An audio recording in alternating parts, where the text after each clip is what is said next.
Era o filme mais esperado do ano pra ele. Se isso é uma reação boa ou ruim, fique e assiste o resto do vídeo.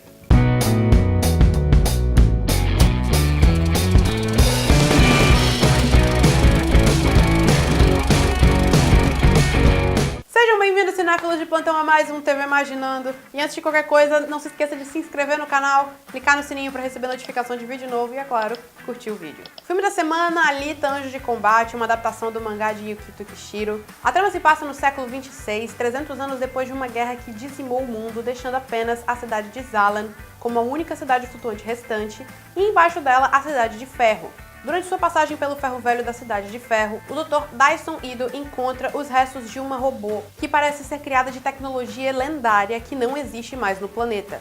Ele adota essa robô e a batiza de Alita, só que ela desperta sem qualquer memória de sua vida anterior. Esse é um projeto que já está rolando em Hollywood há muito tempo e, a princípio, ele ia ser dirigido pelo James Cameron, só que com tantas sequências de Avatar que esse homem está desenvolvendo, ele teve que passar o projeto adiante e eis que surgiu o Robert Rodrigues, diretor de filmes como Spy Kids, mas também filmes como Sin City. Não, realmente assim, é meio esquisito, né, quando você escuta, quando você vê a filmografia do Robert Rodrigues e pensa assim, caramba, o cara tá envolvido nesse projeto, né, que tem uma ambição muito grande assim, mas quando você vê o histórico do cara, de conhecer de efeitos especiais e tal, ele é amigo do James Cameron, esse tipo de coisa.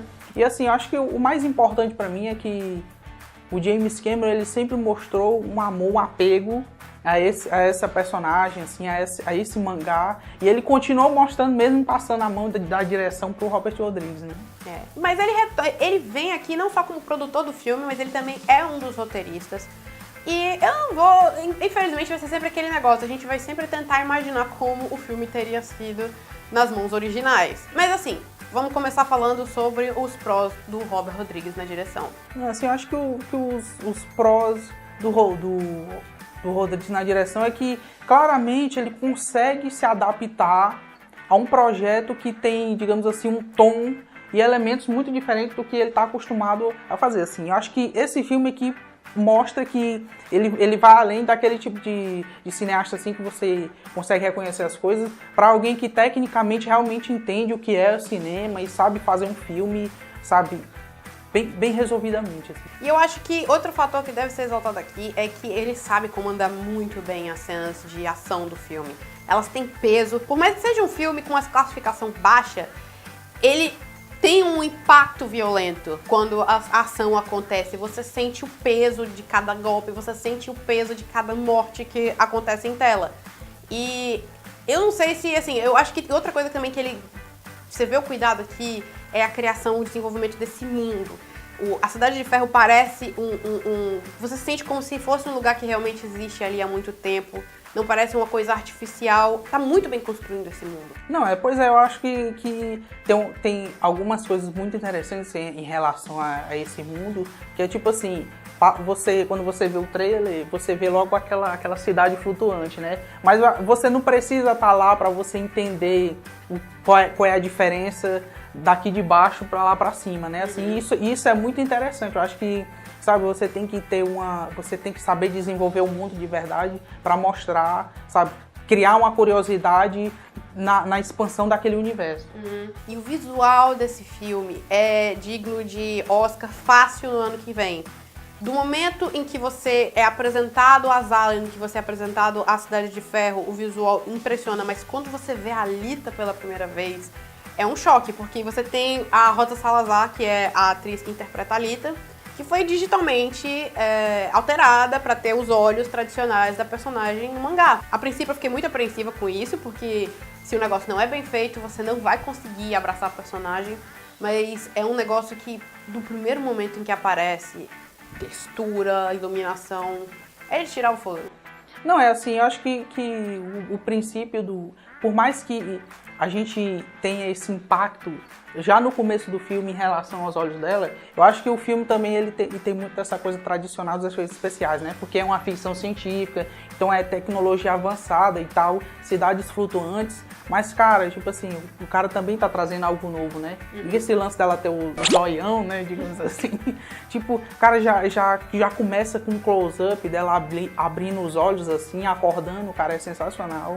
E eles, tipo assim, assim, alguns momentos é esquisito e tal ainda, mas tipo assim, cara, o cara tá trazendo alguma coisa nova, tá ligado? É um filme que eu com certeza indicaria você assistir na maior tela que você puder encontrar, porque vale a pena pela experiência que é estar naquele mundo, o visual daquele mundo. É uma coisa muito bem trabalhada com cuidado, não é efeito visual jogado, como infelizmente a gente tem visto muito em blockbusters hoje em dia. Mas agora vamos falar dos pontos contra a direção do Robert Rodrigues. Eu vou começar falando sobre... Bom, o roteiro não é dele, como eu falei, o James Cameron é um dos roteiristas. Mas aí que tá a diferença de você pegar um diretor que tá comandando o próprio roteiro e você passar esse trabalho para outra pessoa que tem um estilo diferente do seu. O Robert Rodrigues sabe comandar muito bem, ele sabe fazer a construção de mundo, ele sabe fazer as cenas de ação muito bem. É uma outra coisa quando você vai trabalhar a história. Você tem vários personagens e várias subtramas que nunca são aprofundadas muito bem. E quando você vai começar a aprofundar uma, ele tá apresentando outra. Não, é assim, o que mais me incomodou em relação a como o Robert Rodrigues conta a história é porque, infelizmente, ele já vem com aquele problema da exposição, né, cara? Não sabe dar informação e tal. Eu acho, por exemplo, que às vezes transita para outro assunto, a outro lugar, ou então às vezes até um flashback, uma memória que tá surgindo ali.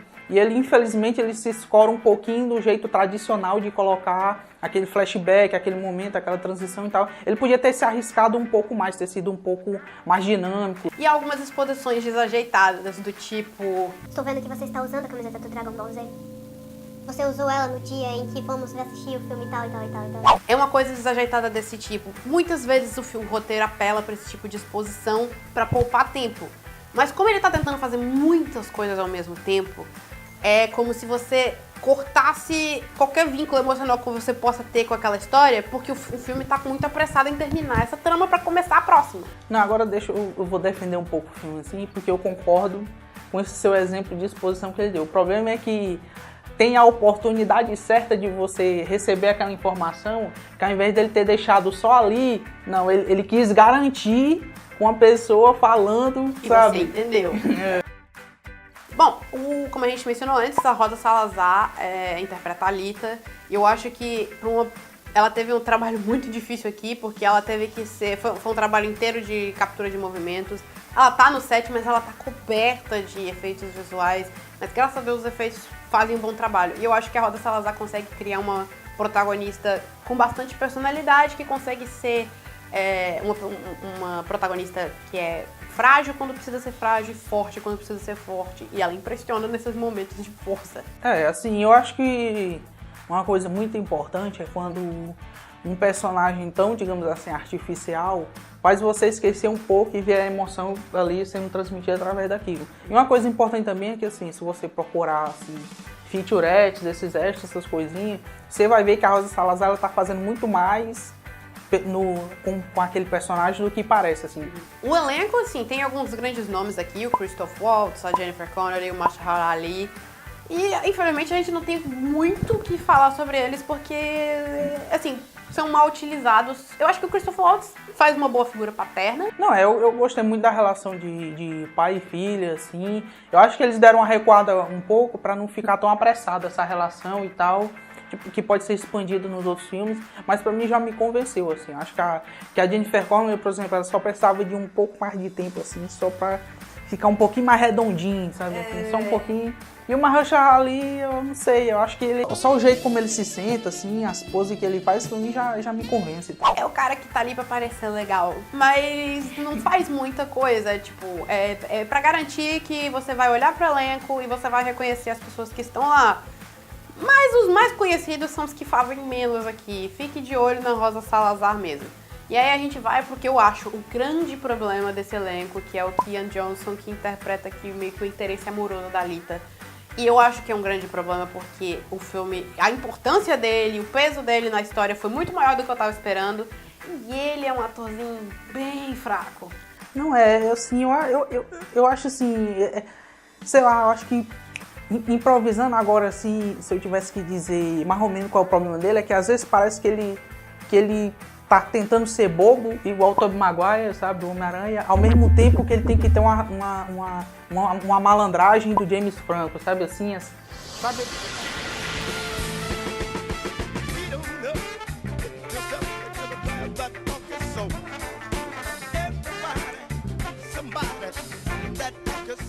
Deus do céu, me ajuda a tirar essa imagem da cabeça. Assim, ele é um ator que não tem muito alcance. Tem muitos momentos em que a história dele com a Alita pede uma emoção maior e ele não consegue entregar. E realmente era questão de achar um ator mais experiente, mais expressivo. Infelizmente, com o peso que o personagem dele teve, eu acho que o filme perde um pouco do seu potencial porque o ator não conseguiu entregar o que o roteiro pedia. Bom, vamos lá, Gil. Qual a tua nota? Olha, cara, meu coração ele foi pego, sabe? Por esse filme e tal. Mas eu vou fazer assim, cara. Eu achei esse filme, sabe? Como eu falei, assim, me atingiu completamente. Esse tipo de filme que me atrai mais, assim, principalmente quando eu vou pra uma tela grande, sabe, pro cinema e tal. Mas eu vou dar um 7, assim. Eu acho que existe um sentimento, digamos assim, de história incompleta nesse filme, mas que pra mim não atrapalhou. Eu acho que o tease que tá fazendo pra mais coisas foi adequado nesse filme. Então, assim, eu tô dando um 7 por ele ser um pouco incompleto, por ele ter uns probleminhas, mas eu achei o filme sensacional e tal. Eu fiquei um pouco surpresa, porque eu achei que a nota ia ser mais alta, porque eu também vou dar 7. Eu fiquei surpresa positivamente, porque eu não tava com expectativas, os trailers não vendiam um filme lá, essas coisas. Era só o visual mesmo que tava realmente me fazendo ficar, me trazendo qualquer curiosidade quanto a esse filme. Mas assim, é um filme que tinha bastante potencial para ser muito mais do que ele foi. Mas é uma questão de o filme ter muita história para contar e não conseguir desenvolver ela toda com o tempo que a gente tem. E eu fico preocupada porque, assim, ele constrói bem um gancho para uma sequência, ele é mais cuidadoso com isso do que muitos filmes que a gente vê recentemente. Mas a questão é se ele vai conseguir ter essa sequência ou não, porque é um filme com uma propriedade que muita gente não conhece e é um filme caro e que vai precisar de uma bilheteria muito alta para garantir uma sequência. E aí a questão é se o público vai se interessar por Alita ou não. Bom, pessoal, espero que tenham gostado do vídeo. Deixa aqui nos comentários o que você achou de Alita Anjos de Combate, se você já teve a oportunidade de conferir.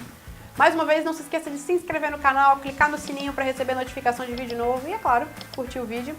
E confiram a gente também nas redes sociais e cineimaginando.com para mais notícias, matérias e curiosidades da sétima arte. Tchau, tchau!